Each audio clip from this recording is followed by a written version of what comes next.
My entitled family kicked me out, then demanded my 3-bedroom house for my brother's family of 6. All because I don't have kids. I'm a single male in his early 30s. My 29-year-old brother is already the father of 4 children. He had his first at the age of 22, followed by the second a year later, the third 2 years later, and the fourth just a few months ago. His wife, my sister-in-law, and I do not get along because she constantly tries to get a rise out of me by acting superior, then becomes an intense, self-victimizing drama queen if I retort in any way. She can cry in an instant and put on an exceptionally convincing performance to get pity from almost anyone. My parents and brother adore her, despite the fact that they are fully aware of her true nature and do not care. She's really attractive, I'll grant her that, but she's so horrible that I could never be drawn to her. She also refuses to work, despite having a college degree, and my mother cheerfully helps with the kids all day. So their entire financial situation is based on my brother. This also means they can't afford to live anyplace other than my parents' house, and privacy is a concern with all of them living together in a 3-bedroom house built in the 1960s. Growing up, my younger brother was likewise a clear favorite. We are 3 years apart in age, yet he acquired a superiority complex since I was severely punished if I responded to his shenanigans in any manner. Back then, it was clear that my parents cared more about him because he got the lion's share of everything unless other family members called them out on it, which happened quite frequently. Which is why my parents packed us all up and moved us around 150 miles away from them, so they only saw us on vacations because it was a 3-hour drive. My brother was physically abusive to me on several occasions, flirted excessively with my first girlfriend until she broke up with me, and laughed at any disaster I experienced. When I was upset, my parents would just tell me to suck it up. I only received equal treatment when my parents needed to maintain appearances. I confess it was amusing to see the expressions on their faces when they had to treat me equally with my brother on birthdays and Christmas because other people were present. We had nosy relatives who liked gossiping and drama, so my parents tried to disguise what was actually going on and threatened to take away all of my belongings if I didn't keep my mouth shut. If anything, it made my parents happier when I turned 18 and moved out, because it meant they no longer had to provide for me. I wasn't quite out with high school when I moved out, but couch surfing was far preferable to living with them. Since leaving home, I've kept in touch with a few people. They didn't even attend my high school graduation, but I didn't care. From that point forward, I would only see my parents and brother on holidays, just like the rest of the family. The beginning of the 2020 pandemic was not kind to me. I lost my work and was unable to renew the lease on the apartment because my roommate also lost his job, and neither of us could afford the property with unemployment money. It was a rented 2-bedroom condo that I absolutely enjoyed. As the lease expired, my roommate departed early to go back in with relatives, and I had to sell practically all of my belongings since I would be homeless if I didn't downsize drastically. I definitely shouldn't have rented such an expensive house, but I enjoyed living the high life until it didn't treat me well. I realized I should have lived somewhere cheaper so I could have saved more money to fall back on. But I had a plan. I own a truck because I've always enjoyed trucks. So I got a $1,000 camper in decent condition and mounted it on my truck so I could live in it for a bit. It was supposed to be temporary, but I ended up living in it for much longer than I had anticipated. I was hoping to be able to live out of the camper at my parents' house, where my brother and his family also dwell. But when I asked my parents if I might stay for a while, they said they had a full house and didn't want me there. Plus, we hadn't gotten along for the past decade. They stated they'd only let me park my camper there if I paid them about what it would cost to rent an apartment in my neighborhood. That was far too much just to park my camper. I was unemployed and attempting to save as much of my unemployment benefits as I could until I could find a new job. With the rent they were asking, I could have easily lived in an apartment. My folks termed my camper an eyesore and urged me to take a walk because we couldn't agree. My sister-in-law found it very humorous that I had to live in a camper. My brother joined her in pointing and insulting me, referring to me as a homeless bum. On the first night when I had nowhere else to go, I slept in my truck camper in a store parking lot. I was terrified that someone might try to break in. Needless to say, I did not sleep well that night. I had nowhere else to go because any other relatives who owned houses were rather far away, and all of my pals were in apartments. I was also really tied to my surroundings, so I didn't want to just leave. I'd also had my mail forwarded to a friend's place, which was the only way I could still receive it. Finding a safe area to park was tough. I began seeking a job similar to my old one. It takes months to live the nomadic camper life. At the time, I had to deal with everything from beggars and drug users to people telling me to leave because my camper was an eyesore. Someone who instructed me to move claimed to be part of a HOA. I wasn't even parked on a street with houses, and when I asked what the HOA was, they were quite hostile and threatened me. I moved my camper nevertheless to avoid the problem. To ensure a consistent source of electricity, I learned to plug in a lengthy extension cord anywhere I could to recharge my camper batteries. This entailed sneaking around and putting it into an exterior outlet of a random building while parked on the street. I realize it's a bad thing to do, but I needed to keep my batteries charged, so my refrigerator stayed cool. I had a little solar power bag for charging my phone, but I didn't have a generator, which is noisy and requires fuel. So I did what I needed to do. After months of living like this, I eventually found a new job. I had to relocate to a neighboring city to find work that did not entail retail. I worked in retail during college and swore myself I'd never do it again, but I was almost ready to break that promise. I was still receiving unemployment benefits, but I didn't have a secure place to live and didn't want to be jobless when they ran out. Plus, I was completely bored. I had little else to do than read, view movies on a small portable DVD player, use my phone or laptop, and keep track of where I might park, and use the local public restrooms. I kind of envy the Japanese since they have public bathhouses. We could definitely use something like that around here. When I finally found a new job, I essentially lived in the back lot of the building by the warehouse, where no one else appeared to bother utilizing the old employee parking spaces because they were so far in the back that the area was almost forgotten. My boss, the firm owner, actually preferred this arrangement because I was willing to work any shift I could get as long as I got enough sleep. He even let me remove the camper from my truck and park it in one of the slots so I could drive around without it. I'm not sure if this was legal, but no one harassed us about it the entire time I lived there. I didn't have to deal with many trespassers, there were a few, but security personnel led them away. I was almost always available when they needed me and worked nearly every day of the week.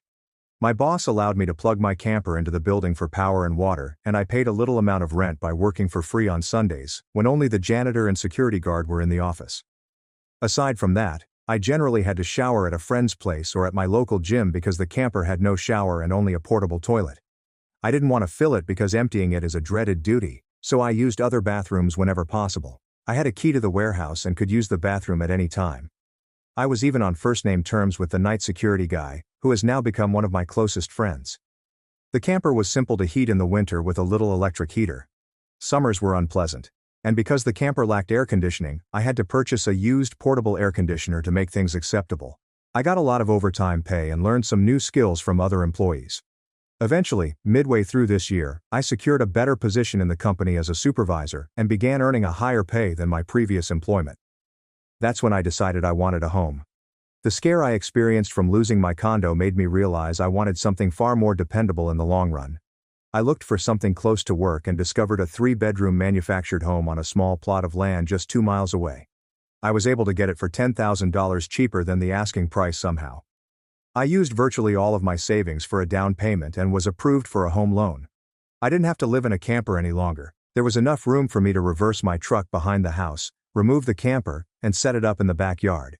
So I set it up as its own small structure in case I needed it again. When I was completely situated in the house, I was foolish enough to boast about it in my book of faces. My family viewed the post, which is where this really began. After a few weeks, my parents, brother and his family paid me an unannounced visit to give me a tour of my home. I didn't even give them my address, so I'm still not sure how they found out where I live. None of my pals have confessed, and no family members have previously visited me.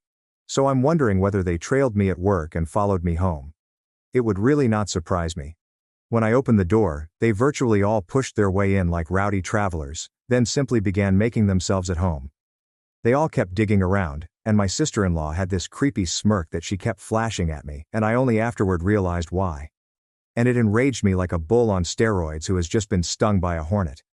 My parents were continually telling me how much extra space I have today, which is too much for someone like me who doesn't have a wife or children. Sure, not now, but perhaps later. My brother frequently mentioned that my house had more space than our parents, and that it was also closer to his employment. There are red flags all around. Eventually my brother requested me to speak privately. Everyone else abruptly left the room and piled onto the front porch. That's when I realized they had a strategy. My brother, let's call him Jason for simplicity, stated the house was too big for me alone, and that I should let him move in with his family because his wife is expecting their 4th child, and my house is much closer to his employment. He pointed out that I already had the camper, so I could live outside while they stayed in the main house. And I would like to point out that Jason never mentioned offering rent.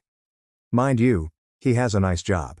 He also mentioned that there will be adjustments, including curfews, and that I would not be able to walk in at any time without prior warning. If it wasn't my brother, I'd assume the person I was speaking with was insane. But Jason lost his marbles a long time ago, as a result of our parents treating him like he was the center of the universe. I tried to speak, but he kept talking over me as if I had no say in the situation. There was no way I was going to rent out my house or sections of it to him. Other people, perhaps simply so I could pay off my mortgage more easily, but not him or his ugly wife. I'd seen videos of this similar situation online many times before, but I never imagined I'd be living it, because I felt it was ridiculous. However, my dad, brother and sister-in-law all meet the description of narcissistic entitled crazy. So I grabbed up my phone, set it to record, and just held onto it. Jason didn't seem to care or notice what I'd done, and instead sat there with his arms waving around, babbling about all the reasons he wanted my house. Then he moved from saying that to appearing as if it was a done thing, reaching out to shake my hand. That's when I finally showed my backbone and yelled, "Hell no!" I said it loud enough that Jason fell backward for a moment. I had rarely raised my voice to him at that level since I was chastised by our parents whenever I did. But it was my house, not theirs. My spine can shine as much as it wants here. I stood up and told him that my house was not for sale, and acted as if I would let him move in just because he wanted to make it happen. I bought my house for myself, and it's not my responsibility that he keeps having children and staying with our parents because he can't afford to move out. Jason got as close to me as he could without touching me, telling me I didn't deserve the house and that he wanted a better location for his family to live.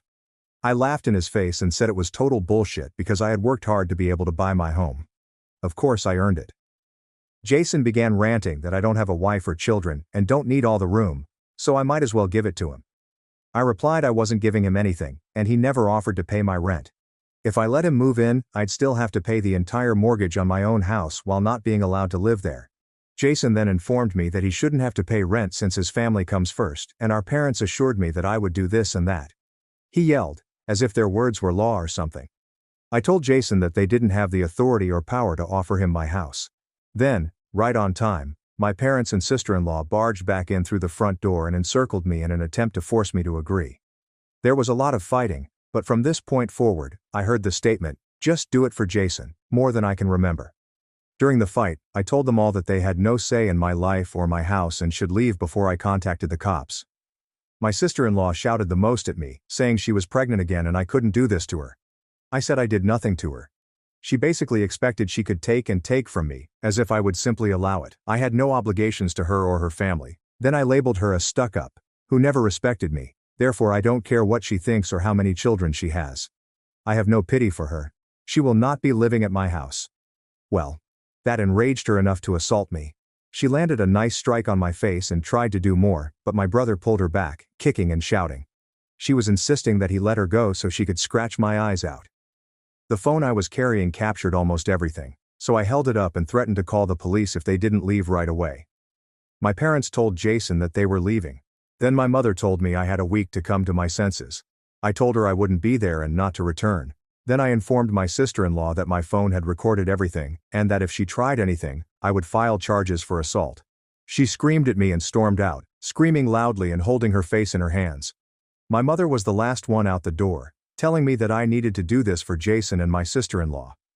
I responded by saying I wouldn't be there. Update 1.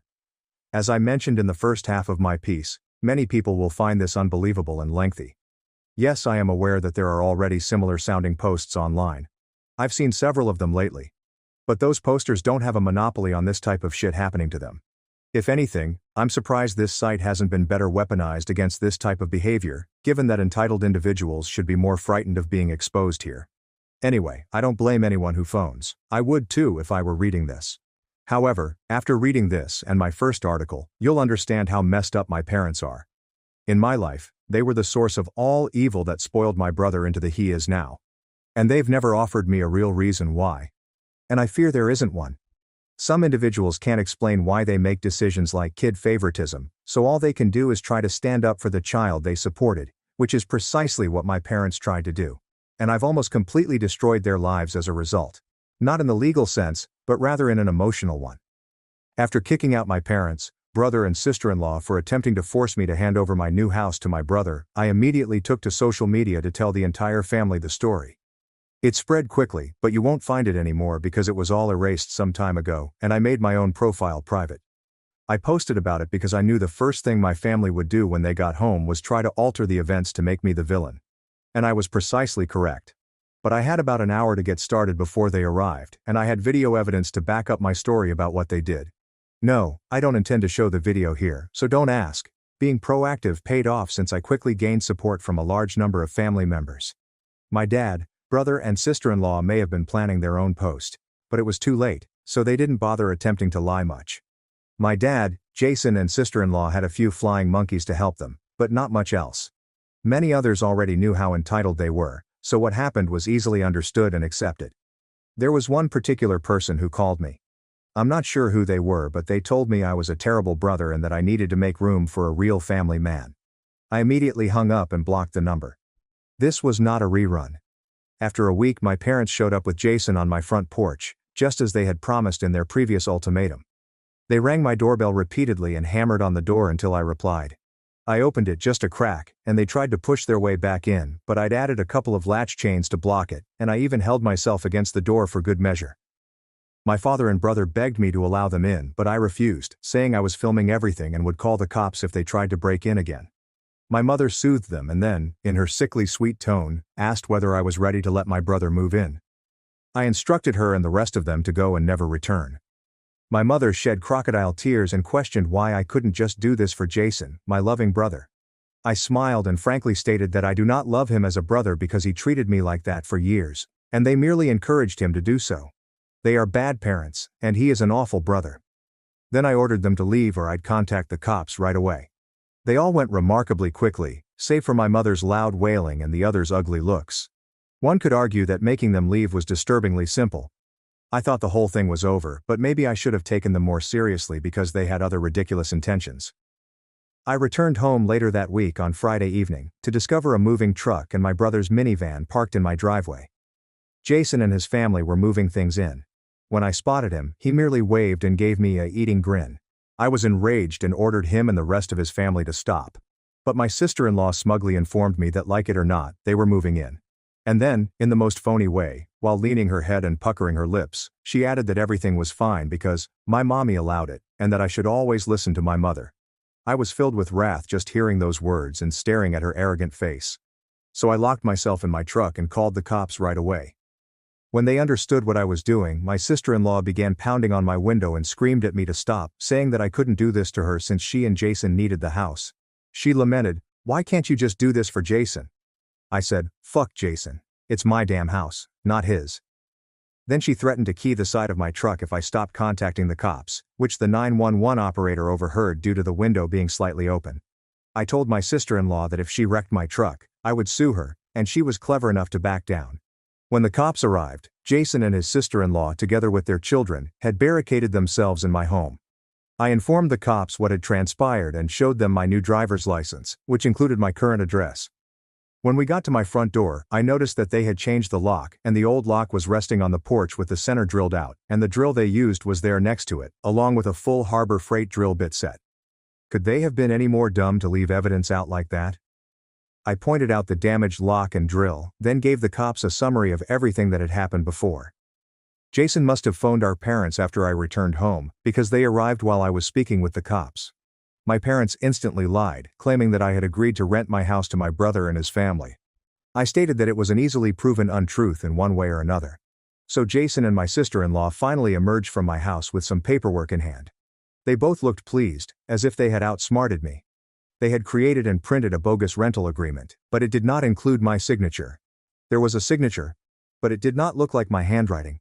I don't think any of them have ever seen my signature, thus that was extremely stupid of them. I told my dad and Jason that it was absurdly obvious fraud, and if the cops investigated, they'd easily figure it out. I stated that I did not believe they would benefit from going to jail or court. It could even cost Jason his job, which is his only source of income for his family. I also stated that if anything of mine was lost, stolen, or broken, I would hire a lawyer and file a lawsuit for damages, as well as notify CPS. When I told Jason all of this, he turned white and appeared terrified. But my mother intervened and insisted that I do this for Jason and live in the blasted camper so they could finally have a family home to themselves. I exclaimed at her that if she thought it was a good idea, she could do it herself and give Jason her house instead. The cops separated my mother and me, and I told them they needed to go right now or I would press charges.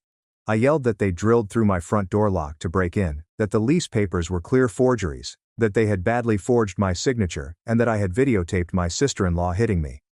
Those are felonies I could fuck over their lives if I so desired.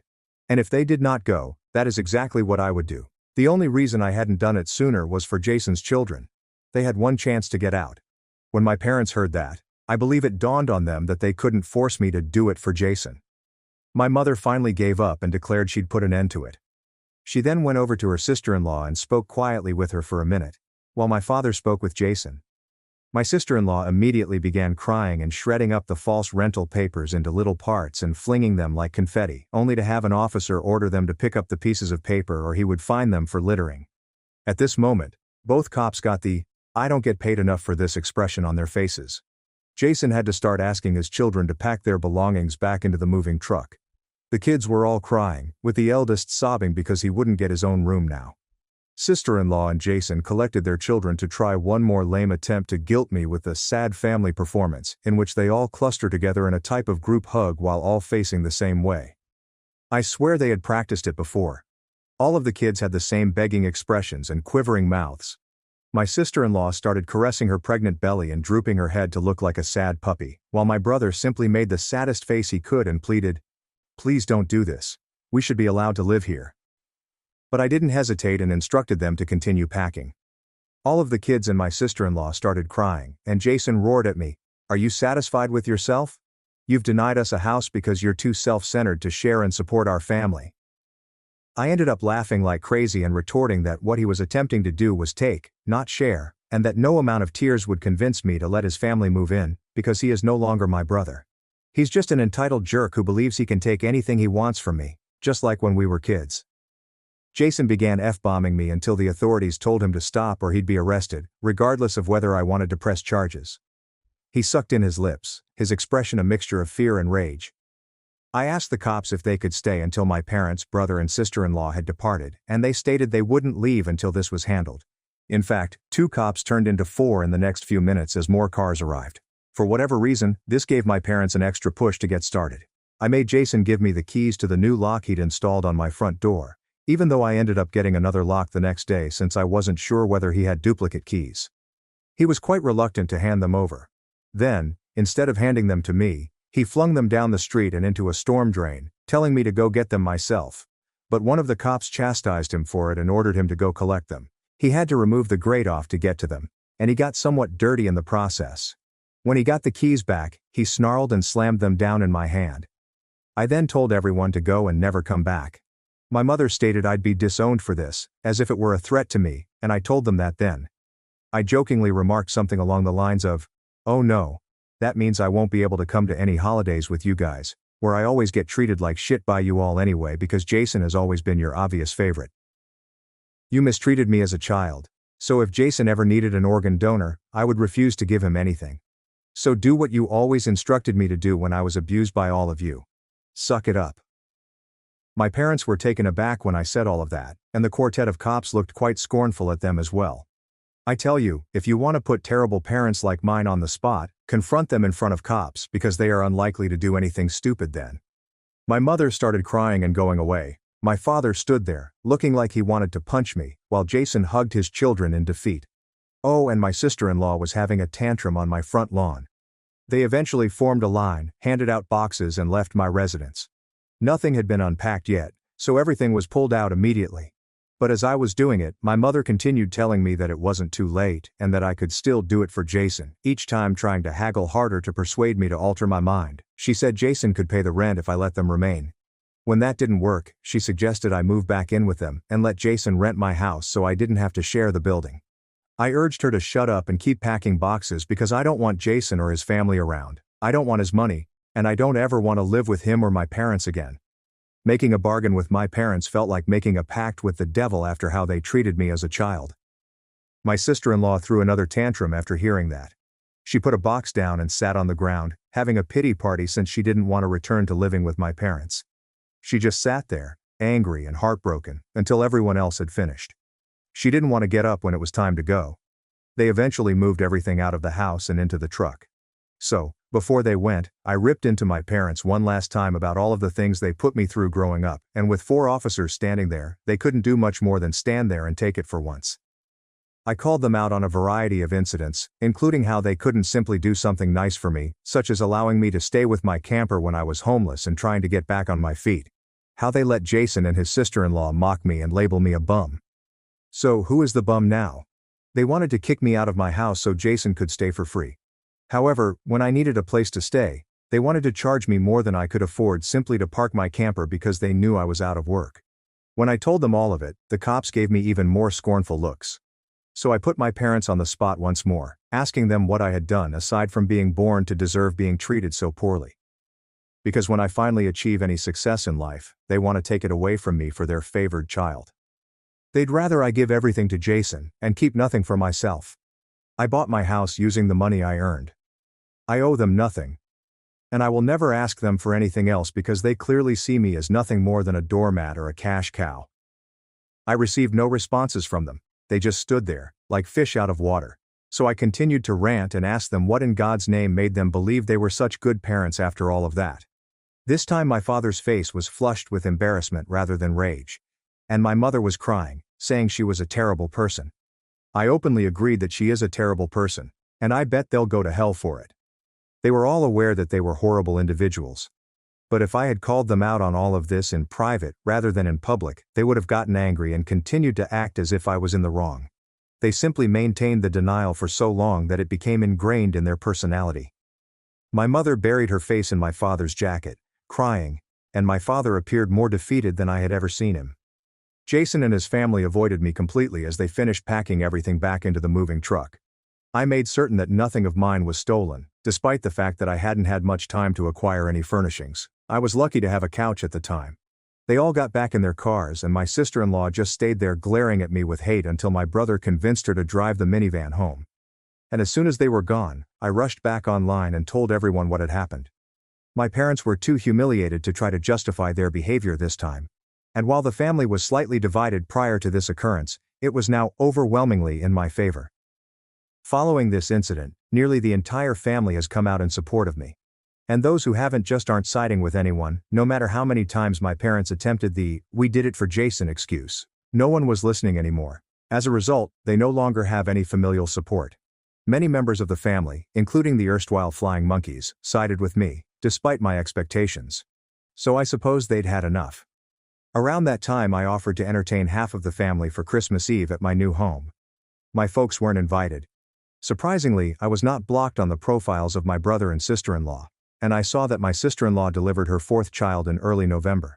They still live with my parents. I'm quite sure they knew I was watching because my sister-in-law kept posting passive-aggressive comments about not having enough space while living with my parents, most likely to see if she could still blame me. And I'm sure it's driving my mother and father insane, because they can't get any peace and quiet in their old age with 3 boisterous, obnoxious kids, a mentally unstable sister-in-law, my golden child brother, and a newborn baby, all in the house at the same time. Perhaps they could relocate into a camper in their own backyard and let Jason take over their entire house. They could find some serenity then. Yeah. They could do it for Jason. There were meant to be more, but this post became far too long, so I'll release part 3 later. Update 2. I was attempting to keep things to 2 posts, but upon assembling everything, I discovered that part 2 was simply too long. So I separated it into 3 parts. For those who commented en masse, I will acquire cameras when I can afford them. I'm still recovering financially from buying a property last year. And as far as I know, nice cameras require a decent computer to record on, and I don't have anything more than a 3-year-old laptop running Windows 10. Yes, I'm aware of doorbell cameras and those will be the first I get. For those who kept telling me that I should have jailed my brother and sister-in-law, the only reason I didn't was that they were parents. Their children need them. And if Jason gets caught, he will most likely lose his job, which would leave his family without any money. My sister-in-law has a baby that is only a month old right now. Neither of them should find themselves in jail. However, vengeance does not require jail time. Yes, the police can help. But I got paid back without making a police report. Would I be so merciful again? Most likely not. They are fully aware of this. I opted not to create an account or post until after the new year just in case anything else happened. And it did. As previous readers know, my sister-in-law was posting passive-aggressive social media posts that were clearly intended at me. especially after welcoming her fourth child in November. She kept posting the same repeated crap, she only changed the words slightly. But she just kept repeating that she was bored of living with my parents, that there wasn't enough space, that she needed her own place, blah blah blah. I realize I sound dismissive, but if you went through what I did with these folks, you'd be ready to sarcastically play little violins in front of them as well. They're just so terrible. And as expected, more happened after I waited until January to create an account. I previously indicated that I had invited half of the family to a Christmas Eve gathering at my house. And everyone I invited showed up, despite the fact that it was a rather long trip for them, about 3 to 4 hours. However, they wanted to attend and show me their support. They congratulated me a lot for working so hard to get a house on my own, and they apologized for everything I had gone through. I was questioned why I didn't just take my camper and drive the 3 hours back to them rather than live essentially homeless for so long, and I had to acknowledge, shyly, that I was extremely connected to living here. This area provided me with the best employment prospects. My hometown doesn't have many fantastic career chances in my industry, if any at all, therefore I wanted to make my own path as much as possible. Overall, they accepted the answer. We went on to have a fantastic party, the finest I'd been to in years. Some relatives even donated CDs of amazing Christmas records, and I must say that the one my uncle gave of Ray Charles was my favorite. I've never heard anyone else perform Christmas tunes like he does. It was a grand and happy occasion. I felt like I could finally forget about my problems and enjoy the moment. But I wouldn't be writing this if things had stayed that way. Around 2 hours into the celebration, you know who showed up.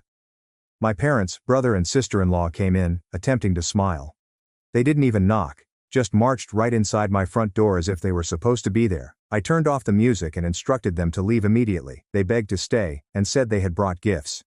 One of my uncles stood up and yelled at them before I had another chance to speak. He said they didn't deserve to be in my home or my life after they attempted months before, and he was supported by several other relatives. Mind you, this person is my mother's brother, and he used to adore her until he learned about that occurred between me and my parents. My grandparents, my mother's parents, as old as they are, immediately intervened and told my parents that if they wanted to make peace with me, it was far too soon. They've never been more disappointed with them as they were this year. They'd kept their affection for my brother hidden from inquisitive eyes for a long time. But nobody was fooled anymore. And if they ever wanted to be a part of my life again, they needed to make a concerted effort to treat me like a son. Then they went to Jason and sister-in-law saying they had seen the repeated crap sister-in-law was posting about. They are tired of it and want to let it go. My house will not be their new home. My sister-in-law returned to her old ways of crying and having pity parties about how she should be the one living here, not me. She plopped down in a chair to throw a tantrum, complaining that it wasn't fair that I had this house to myself when I didn't have a family of my own, whereas she had 4 children who required more space. She explained that all she wanted was a better location to live and to feel like a real mom. It was petty of me, but I loudly stated that she fails as a mother because she lets my mother handle most of the parenting while she sits on her buttocks all day drinking, playing on her phone, or going out and wasting all of Jason's money. And she had the audacity to complain about it? I even remarked that I'm amazed her baby doesn't get drunk from her breast milk because she drinks so much, which admittedly went a little too far, as I received some glances. My sister-in-law demanded to know whether I was calling her a horrible mother. I responded, "The evidence speaks for itself. And if she wants to be able to leave my parents' house someday, she needs to put her college degree to good use, obtain a job and learn to save money. My mother already performs the majority of the child care for my brother's children, so she'll have plenty of time, especially as her baby grows older." My brother's eldest child, who is 7 years old, raced up and began kicking and screaming at me for yelling at his mother. He kept ranting that I was the horrible man who made her weep and refused to let them reside here. My brother grabbed his son to pull him away, but all of the other relatives joined in, and this evolved into a family intervention against my sister-in-law and brother. She cried. Her newborn infant was sobbing. Her children were weeping. Even Jason was nearly in tears at the verbal assault he was receiving. He ended up sitting on the ottoman where I store my shoes beside the front door, looking like a complete wreck. He couldn't look anybody in the eyes. He couldn't even say 2 words to me, not with the entire house full of angry people waiting to judge him. If they hadn't gotten in his way, I'm sure this would have ended up as when he tried to order me around and take my house months ago. By this point, however, he had been so humiliated that his and my parents' reputation in the family had been entirely ruined. Because everyone had taken off their masks. Soon after, my parents, brother and sister-in-law all fled in defeat. The celebration resumed, and we all avoided discussing what had just happened for the remainder of the evening. Because the majority of the grown-ups had been drinking, everyone spent the night at my place. I even let some of them sleep in the camper to make sure there was adequate space. I confess, it also works well as a guest house. My relatives had also requested a tour of it previously, and they couldn't believe I'd been living there for around 2 years. I received a lot of inquiries about it, such as what the summer and winter were like. I woke up earlier than everyone else on Christmas morning, with a fresh pot of coffee and some ibuprofen in case any of them had spiked eggnog hangovers. I was congratulated for being a far finer host than my parents ever were, and we all promised to do it again next Christmas. After Christmas, my sister-in-law eventually stopped making apparent digs at me and erased all of her prior posts. However, just after the new year, she posted a new post whining about how she tried to get my parents to buy a camper like I did so it could be put up in the backyard, and Jason and his family could use the entire house as their family home. Well, it's never fun to taste one's own medicine, and my parents strongly opposed the idea. I've heard that no one is going to force them out of their own home, let alone their main bedroom. The post was only online for a few days before my sister-in-law took it down, and she hasn't posted anything since then. She likes to complain, but if a tree falls and no one hears it, can it still complain? Sister-in-law, I assume, has recognized there's no purpose in doing it if no one hears her. And Jason cannot afford to relocate his family out on his own salary anytime soon. I would not be surprised if they have another child within the next few years. Things have settled down for me since then. I've even asked some pals around for poker night. I'm terrible at poker because I can't remember anything, but who cares? We get to drink beer and eat junk food while acting like morons. We all stocked up on Whoppers from Burger King and went at it the best way 4 mature men can when they just want to have a good time and get pissed drunk. Maybe around the summer I'll look into dating someone. I am not exactly getting younger here. Fingers crossed that everything goes smoothly. My camper is currently sitting idle in my yard, and I'll admit that some days I go out there just to spend time in it. I lived in it for 2 years. It feels like my second home, and maybe one day I'll be able to utilize it for camping as intended. I've never gone camping. My folks thought it was a waste of time, so this will be an entirely new experience for me. This is pretty much the conclusion of what transpired. My parents, brother and sister-in-law have all steered clear of me. In fact, they appear to have returned to their previous behavior of ignoring me before I purchased a home. Not that it worries me at all. It's better that way. But they will inevitably return in some form. I know they will. I wonder what idiotic thing they'll do next. If anything noteworthy like this happens again, I will write another post. If the account is still active.